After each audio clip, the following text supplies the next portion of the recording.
Shark का जन्म काफी पुरानी बात है। निकोबार में तामलू और फुको नामक दो गांवों के बीच टोसलो नाम का एक गांव था।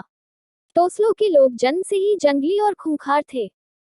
दूसरे गांव के किसी आदमी पर या किसी अन्य अनजान आदमी पर उनकी नजर पड़ जाती तो वे उस पर हमला बोल देते और जब तक उसे मार न गिराते चैन न लेते। पड़ोस के दोनों गांवों के लोग टोसलो वालों से हमेशा डरे रहते थे। वे कभी भी उस गांव के बीच से गुजरने की हिम्मत नहीं करते थे। उधर से गुजरने का अर्थ था मौत। अंततः दोनों पड़ोसी गांव वालों ने मिलकर टोसलो पर आक्रमण कर दिया और उनको उनके गांव से बाहर खदेड़ दिया। खदेड़े जाकर टोसलो वाले चौकबाग नामक जगह पर पहुंच गए। वे वहां रहने लगे परंतु अपना जंगलीपन न छोड़ पाए। उनका नया गांव चौकबाग टिपटॉप नामक गांव से अधिक दूरी पर नहीं था। हुआ यूं कि एक दिन टिपटॉप का एक लड़का अपने छोटे भाई को साथ लेकर चौकबाग के समीप से गुजर रहा था। वो अपने आसपास किसी भी तरह के खतरे से अनजान था। उनको देखकर चौकबाग का एक निवासी छुरा हाथ में लेकर चुपचाप उनके पीछे लग गया। उसने एकाएक छोटे भाई पर छुरे से हमला किया। छोटा भाई चिल्लाया, भैया बचाओ, पीछे से एक आदमी मुझ पर हमला कर रहा है।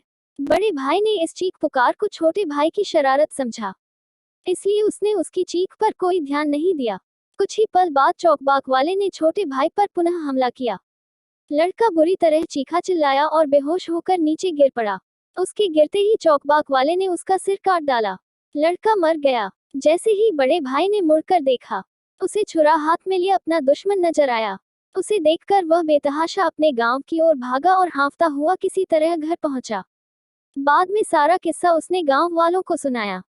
उसे सुनकर सभी ने चौकबाग वालों का खात्मा कर डालने की कसम खाए और उसी दिन उन पर हमला कर दिया।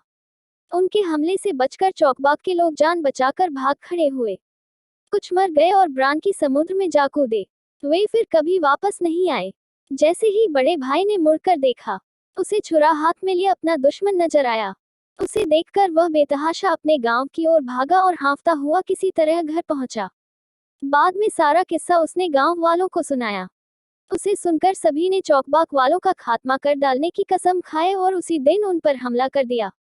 उनके हमले से बचकर चौकबाग के लोग जान बचाकर भाग खड़े हुए। कुछ मर गए और ब्रान की समुद्र में जा कूदे। वे फिर कभी